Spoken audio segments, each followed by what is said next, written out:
Changement climatique et agriculture, comment protéger nos cultures et assurer la sécurité alimentaire en République démocratique du Congo? Madame, Monsieur, bienvenue à cette nouvelle édition de l'invité d'AgriBoost, une production qui aborde les questions relatives aux enjeux du secteur agroalimentaire et environnemental en RDC. Pour cette édition de l'invité d'AgriBoost, nous avons sur ce plateau Madame Mathiave. Elle est avocate spécialisée en droit international de l'environnement et diplomatie environnementale.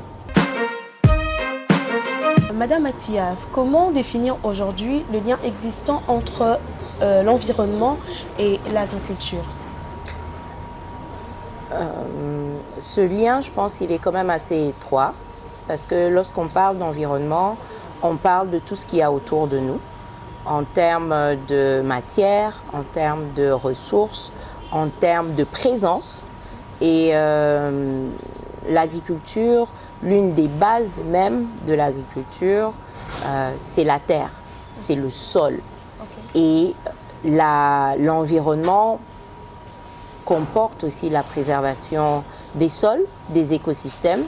Et c'est ainsi qu'on établit ce lien assez étroit entre l'environnement et l'agriculture. Et pourquoi ce lien est devenu si critique en Afrique et en RDC particulièrement? Parce que l'agriculture sert d'abord essentiellement à nourrir les populations.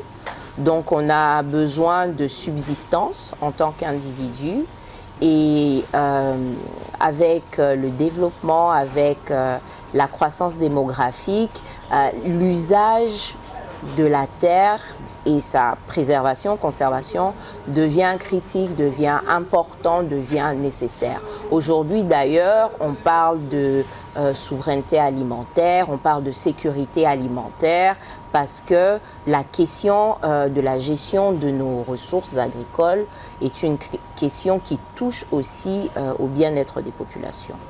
Là, quand vous avez abordé sur la question de la conservation de nos ressources, on se rend compte qu'il y a plusieurs études qui révèlent que l'agriculture sur brûlis fait partie des principales causes de déforestation en République démocratique du Congo. Alors, dans quelles mesures pouvons-nous, population et gouvernement, conserver cette richesse forestière?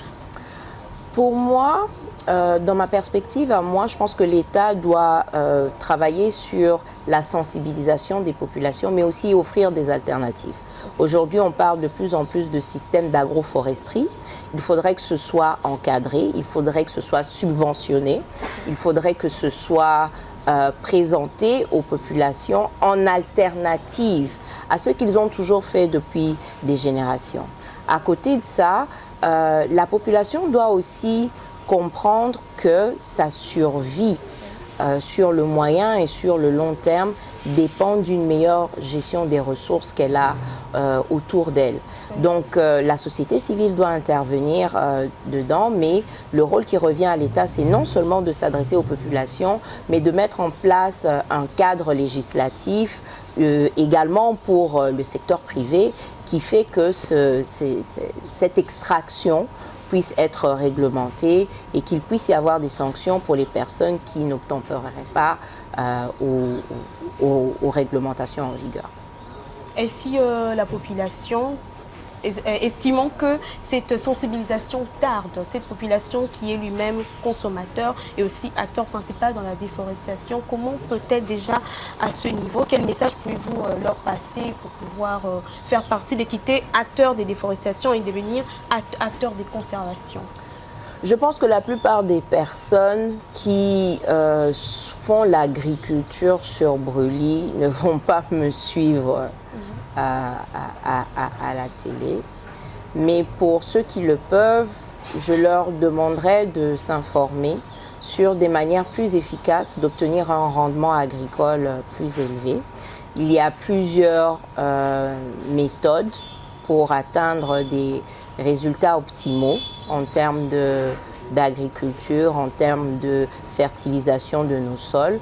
Et ce n'est pas nécessairement en faisant ce qu'on a toujours fait il y a des générations que nous protégerons le mieux notre population qui aujourd'hui est soumise cette population est soumise, pardon, à des influx qui sont différents de ceux qu'on avait il y a des décennies et des lustres passés.